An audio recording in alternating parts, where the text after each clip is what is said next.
Bueno, Moreno y los evangélicos. Complejo, compañeros. Demasiada info como para hacer un resumen y poder analizar todo. Es demasiado. Para mí, sinceramente, una de las mejores entrevistas de Guillermo Moreno de los últimos tiempos.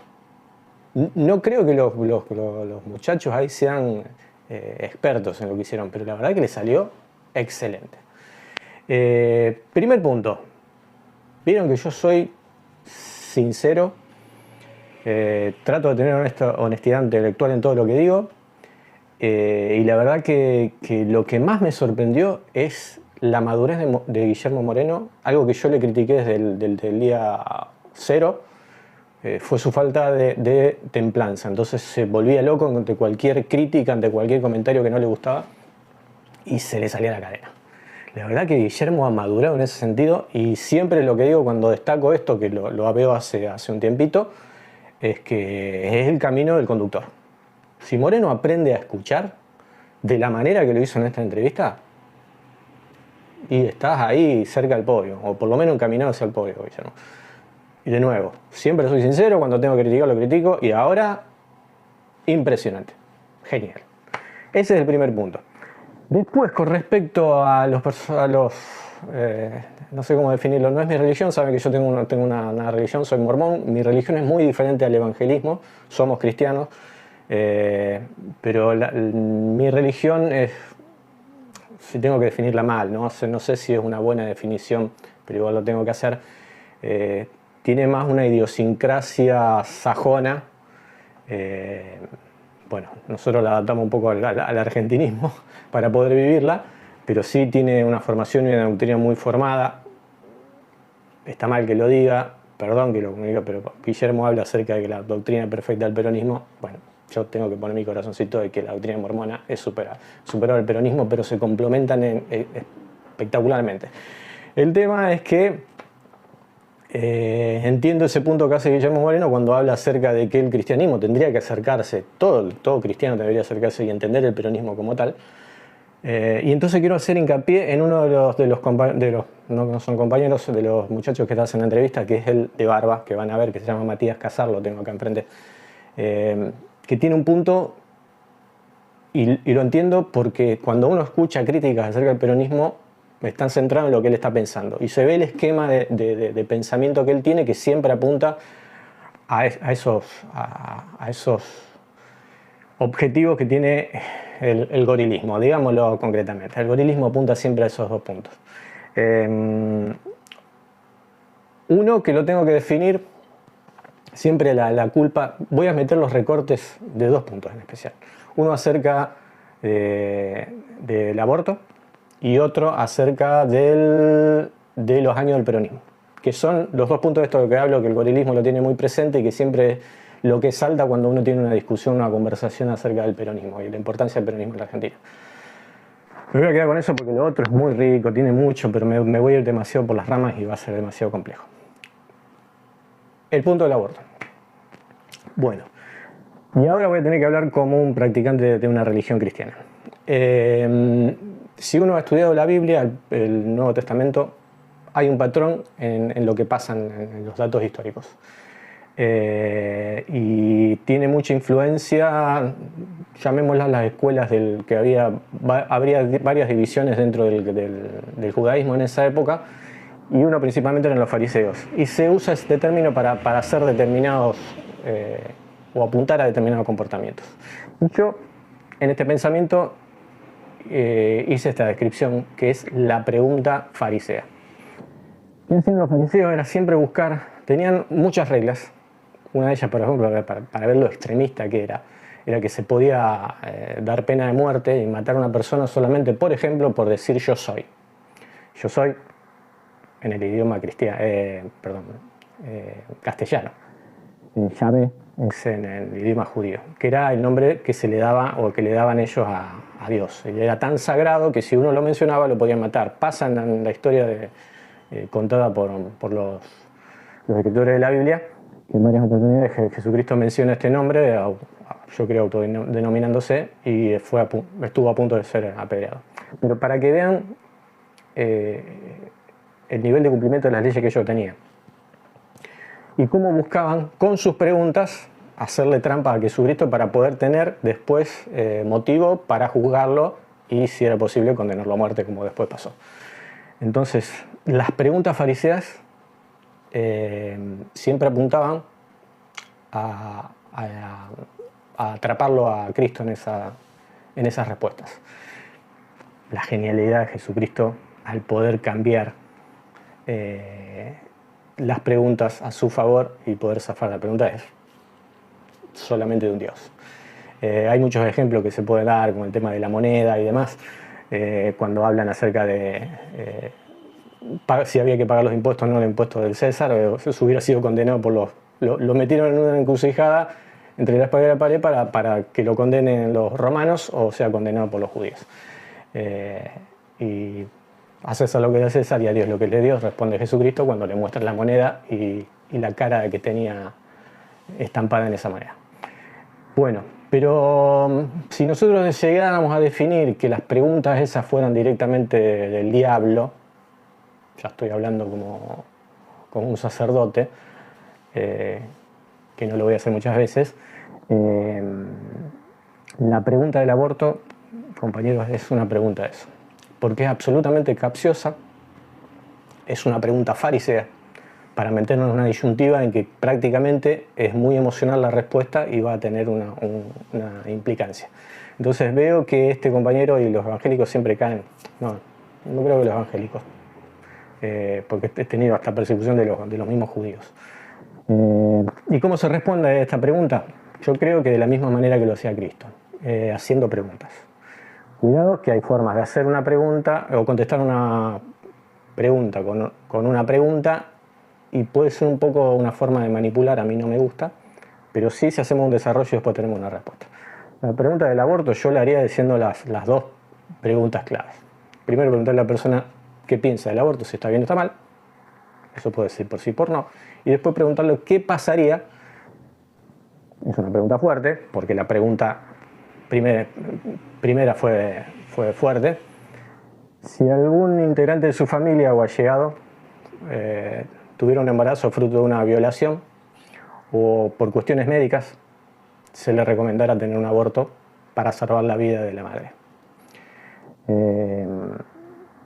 Yo creo que la respuesta va a ser que en esos casos el aborto se puede aceptar. Entonces, es lo que pensamos, los peronistas pensantes. Pero ¿qué es lo que quiere la pregunta farisea? Que nosotros quedemos encerrados en una disyuntiva de por sí o por no, si es bueno o malo. Y me parece que tiene una respuesta un poco más compleja. Entonces siempre quedamos atrapados ahí. Yo lo haría respondiendo de esa manera. Yo quiero pertenecer al peronismo pensante y creer que el aborto tiene que ser permitido en determinados casos, que es lo que cree mi religión, aclaro también. Y lo que cree este judío que tenía un conocido, que practicaba la religión, bueno, pertenecía a la religión judía, no sé si la practicaba, pero siempre estaba con el tema recurrente de decirnos a los peronistas que éramos aborteros. Cualquiera sea el tema del que estemos hablando, siempre terminaba la discusión ahí. Entonces no había forma de proseguir. Y en realidad una vez se dio cuenta que los judíos pensaban igual que lo que les estoy relatando. Ellos creen que en determinados casos puntuales, sea por razones médicas, sea por razones de violación, el aborto puede ser permitido. Pero bueno, es un tema muy complejo para discutirlo mucho y para conversarlo mucho, principalmente por gente profesional, no creo que sea el tema. Pero para las bases es un sí o un no y es muy complejo contestarlo y siempre quedamos como atrapados en la respuesta. No sigo más con ese punto. O socialdemócrata. Pero, decime si queda alguna doctrina que no haya mencionado. De todas esas doctrinas, la nuestra es infinitamente superior. Esto está bien, perfecto, Guille, ahí coincido o no, digo, con algunas cosas, pero en los frutos, ¿fueron superiores, Guille? Claro, por eso cuanto más... ¿En los frutos del movimiento peronista de los últimos 10 años, fueron superiores? Los últimos 10 años no gobernó el peronismo. Gobernó la socialdemocracia y el neoliberalismo. De Kicillof para acá no gobernó el peronismo. Vos no me vas a decir que Alberto Fernández es peronista porque era socialdemócrata, ¿no? Él mismo se definió. Bueno, y Macri no vas a decir que es peronista, no vas a decir que Milei es peronista. Por lo tanto, de Kicillof para acá, que Kicillof, socialdemócrata también, a mí me había dicho que era marxista. Con los marxistas podemos tener cierto diálogo. Con los socialdemócratas no tenemos casi diálogo. Son los que llamamos los progresistas. Pero cuidado, porque esto es muy importante, ¿eh? Porque en esta conversación estamos haciendo peronistas a los cristianos. Y si los cristianos no son peronistas, tienen un problema en la vinculación del orden material con el orden espiritual, ¿eh? No hay muchas posibilidades de que un cristiano, conociendo al peronismo, no se haga peronista, ¿eh? Bueno, salvo que sea... Bueno, no, es que lo que sucede, Guille, y ahí te lo voy a plantear desde otro lugar, dentro de lo que es el movimiento evangélico, que no es lo mismo que el movimiento católico, o la comunidad, digo, como se le quiera llamar, digo, hay cosas y hay puntos que son muy importantes, claramente, muy, muy importantes. Y, por ejemplo, la cuestión de los frutos es muy importante, digo, está más que dicho que el hombre se lo conoce por sus frutos, digo, y si por ahí uno lo que plantea no coincide con lo que hace, claramente, digo, es discursivo. Entonces, tomando este punto, yo te pregunto, digo, cuando, por ejemplo, te voy a ponerlo en la situación, el pueblo evangélico, la comunidad evangélica estaba como muy dormida, no participaba en política, digo, pero hubo un punto de quiebre que fue el tema del aborto, ¿sí? Ese tema del aborto despertó a la comunidad evangélica a la participación pública, no es que no participaban, sí participaban, pero de una manera mucho más, quizás invisible. Y a partir ningún gobierno peronista puede ser abortero. Bien. Pero yo ya te dije que Alberto Fernández no fue peronista, no me lo cargues a mí, ¿está claro? No te lo cargo a vos, pero Cristina, estuvo a favor del aborto. Sí, Cristina sí, yo te estoy hablando del peronismo. Bien, ¿Cristina es peronista, Guille? Y si votó el aborto, hay una discusión. Mientras ella fue presidenta, no hubo aborto. Ella fue presidenta 8 años, no hubo ley de aborto. Bien, ¿por qué pensás que Perón rechazó el aborto, Evita rechazó el aborto y Cristina... Pero porque era peronista, ¿pero qué me estás preguntando? Porque era peronista. No, pero no me dejaste terminar. ¿Y por qué crees que Cristina sí avanzó? Ahí finalizaba mi pregunta. No, mientras fue presidenta, no. Estás equivocado como el otro. Mientras fue presidenta, no hubo aborto con Cristina. Cuando fue poder, mientras yo estuve en el gobierno, no hubo ley de aborto. Así que vos tenés que hacer cargo al peronismo cuando el peronismo estuvo en el gobierno. Pero ahora, si ustedes quieren hacer... pero no fue peronista Alberto Fernández, ¿qué crees que te diga? Lo estás poniendo vos, Alberto, no yo. Si Cristina fue o es peronista y después de gobernar como presidente, digo, se pronuncia a favor del aborto, digo, está claro que como referente política, y una de las referentes más importantes políticas dentro de las Argentinas, guste o no guste, y está claro, digo, que ahí hubo un quiebre también, ¿o no? Y si yo no te estoy negando eso. Pero yo te estoy hablando de Cristina, no te estoy hablando de Alberto. Alberto Fernández ya está... Pero si yo no te lo estoy... Pero no me escuchaste, te estoy diciendo que no te estoy negando eso. Que hubo un quiebre, no te estoy negando. La sacás de lo que ella hizo o dijo porque no era presidente. No tiene nada que ver, digo. El poder de influencia lo tiene igual. No necesariamente, porque el poder ejecutivo es unipersonal. No, pero... vos podrías decir, ¿por qué en el Senado votó a favor del aborto? Preguntáselo a ella. Para mí es un error. Bien. Ahora, no hagas cargo al peronismo de eso, hermano. Mirá si un evangélico o un cura que violó a una mujer le vamos a hacer cargo a todo lo demás. ¿Qué estás diciendo? No, totalmente. Estoy 100%, en ese punto estoy 100% de acuerdo con vos. Bueno, entonces estamos hablando del peronismo. ¿Qué me venís con Cristina? Pero tengan cuidado con las preguntas fariseas. Va a seguir Matías con este tema y va a pasar al tema de los años del peronismo, que son siempre los famosos 70 años. Que todo el mundo dice, 70 años, todos estuvieron gobernando y no hicieron nada. Una falta de razonamiento, de análisis y de datos históricos absoluta, porque bueno, acá Guillermo hace una cuenta rápida, son aproximadamente entre 25 y 30 años de peronismo, con también lo que aclara Moreno, el ataque que tuvo el peronismo, no lo dice Moreno, pero desde el bombardeo de la plaza, que creo que Se menciona que fue el único ejército del mundo que bombardeó su propia población civil, en la que incluso mataron chicos, mujeres, catastrófico. Hasta la destrucción, sí, de muchas cosas, de muchos valores y muchas cosas que el peronismo tenía como práctica. A ver, y vuelvo a lo mismo, vos me hablás de un ideal, me parece fantástico, me hablás de una doctrina, me parece fantástica, la doctrina me parece fantástica, lo repito, me parece fantástica, pero después están los hombres, ¿sí? Está la conducción, están los gobernantes, y yo si te hago una pregunta, porque yo la verdad, por ejemplo, hay cosas que yo no puedo creerlo, y quizás vos tenés una respuesta para eso, o no lo sé. Pero si yo te pregunto, a ver, ¿cuánto tiempo gobernó, si tenés que ponerle años, ¿cuánto tiempo gobernó el peronismo? Y el peronismo gobernó del 46 al 50. La doctrina, con toda la doctrina, con todo, el peronismo. No, amigo, no. Porque vos no podés gobernar el reino terrenal en una isla.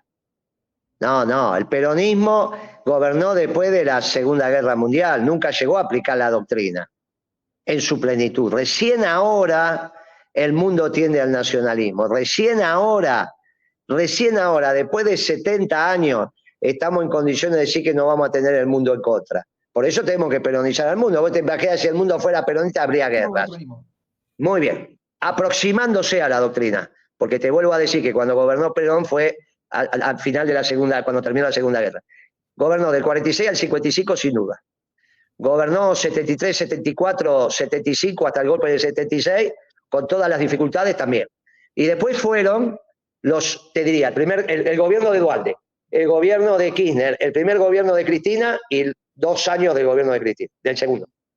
O sea, del 2 al 12, 3 años del 73 al 76, tenés 15 y tenés 10 años más de peronismo, 25. 25 años, perfecto. Y le podés poner los primeros años de Menem, yo te diría que hasta el 93, del 89 al 93 también. No, de eso te tenés que hacer cargo también. Bien. 30 años te da, más o menos, me parece que te está dando por ahí. Suma, que yo, fíjate. No, claro, y en 30 años, a mí me parece, pasar por un lugar que esté bastante parecido, a mí me hace ruido, eso es lo que te quería decir. No, pero no está, son 30 años en 80, porque lo que vos construís después te lo tiran para atrás. ¿Qué querés que haga? Lo que vos construís, mirá Chapalmalal, yo iba cuando era chico, después lo hicieron pedazo. ¿O vos no te acordás que estaba prohibido hablar de Perón? ¿Vos no te acordás de eso? Y cantar la marcha y todo lo demás, ¿no te acordás que destruyeron todo lo habla del peronismo? Igual que lo hicieron los progres ahora. ¿Qué me vas a hacer cargo de las 4 años de Macri? No. Eso es loco, o sea que cuando gobierna el diablo, para vos es lo mismo que gobiernan los cristianos. No. Gobernaron 20 años los cristianos. Después viene el diablo y vos decís, pero ¿cómo puede ser que esté la cosa así? ¿Pero qué parece vos de...? No, yo la verdad que no. Tiene un río bárbaro en la cabeza. Claro. Yo camino, Guille, camino y me muevo y camino y veo. La única verdad es la realidad, Guille. Yo también, pero ¿qué te pensás? ¿Que vivo en un tupper? Yo laburo todo el día, che. Yo no estoy diciendo que vos no, pero la única verdad es la realidad, y la verdad que a mí el discurso no soy una... Eso es muy bueno lo que acabas de decir. Ya es la segunda lección de peronismo explícito que tenés. Me puedo ir dando por satisfecho. Ya 2 cosas bien peronistas, dijiste. Otra charla más y ya te afilio. Después el punto como... siempre,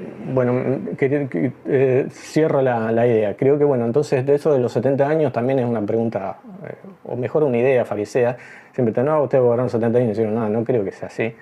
No creo que el cristianismo, puse acá, haya cambiado el mundo, a pesar de que existe desde el nacimiento de Cristo hasta esta época, y no ha podido cambiar el mundo, así que tampoco los peronistas vamos a poder cambiar el mundo. Intentamos, tenemos una doctrina que ayuda a que el reino terrestre se pueda parecer al reino, a lo que pretendemos como reino celestial, pero estamos en un mundo de hombres. Y con eso me quiero quedar en algo cristiano también, que lo había pensado.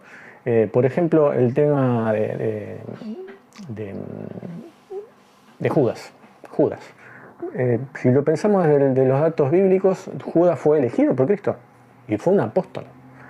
Y yo no creo que haya ningún cristiano que juzgue al cristianismo por Judas o por lo que hizo Judas. Incluso ni siquiera después lo que pasa con Pedro al final. Tienen todas respuestas interesantes el tema de lo que pasa con Judas y también lo que pasa con Pedro cuando lo niega 3 veces al final a Cristo, que después terminó siendo, a pesar de eso, el apóstol que siguió con la doctrina y con la enseñanza y la formación de la iglesia, hablando de Pedro. A mi punto de vista y mi respuesta, para no dejarlos colgados, creo que tenía un trasfondo político, cosa que a mí me afecta muchísimo porque yo en lo político a veces me olvido del reino celestial, lo tengo que admitir, y estoy tratando de corregirme. Pero a mí lo político me apasiona porque es el comportamiento, como le digo siempre, humano, en su máxima expresión. Y realmente yo creo que tanto Judas como Pedro tenían una idea política. Recordemos que Cristo en la línea sucesoria podría haber sido rey de Israel. Cuando él entra en el pollino, que era la representación de la entrada de un rey, y que se le tiraban las palmas en el gozo, era porque reconocían que el rey. Yo creo que tanto Pedro como Judas también tenían una visión política de Cristo y apuntaban a que quizás Cristo podría ser el rey. Entonces ahí tiene mucha respuesta de los comportamientos de tanto. Recordemos que igual Judas era muy diferente porque Judas sí era absolutamente materialista y cometió bastantes errores, se dice incluso en alguna parte de la Biblia, y cuando hablan del perfume, no sé si recuerdan, cuando antes del martirio de Cristo fue bañado con perfume y Judas dice, con esto hubiera ayudado a un montón de pobres, con lo que vale esto lo vendíamos. Se dice que robaba porque él administraba el dinero de la organización. Pero bueno, después yo creo que Judas, a modo absolutamente personal, lo que voy a decir, tenía la ilusión de que Cristo llegara a ser rey, por eso lo entrega y por eso después devuelve las monedas y se termina suicidando. Pero bueno, es una idea personal muy larga para desarrollar, pero se las quería comentar porque es interesante. Bueno, los dejo con esto, leo sus comentarios. Les recomiendo algunos puntos que se pueden tocar. Habla del cristianismo, hablan acerca de los costos, hablan acerca del maoísmo y la batalla cultural, ahí, porque hemos hablado varias veces en la básica de la batalla cultural, que me parece un término bastante interesante y bastante para desarrollar, pero bueno, Moreno le quita precio diciendo que es medio maoísta eso. Hablan del capitalismo y del justicialismo y lo hablan acerca del cristianismo y los valores cristianos, acerca de cómo el justicialismo, el peronismo, está más cerca del cristianismo que el resto de las posturas políticas. Eso me parece interesantísimo, pero no lo puedo desarrollar porque sería muy largo. Y que todos los cristianos deberían terminar siendo peronistas. Tendría muchísimo más para decir, pero ya tengo 14, casi 15 minutos de solamente hablar y hay que agregar los videos. Así que los dejo con esto, leo sus comentarios, suscríbanse y participen en la básica. Hoy juega a las 20 horas, si quieren, me mandan un mensajito y yo les mando el WhatsApp de nuestra unidad básica 3 banderas. Abrazo grande.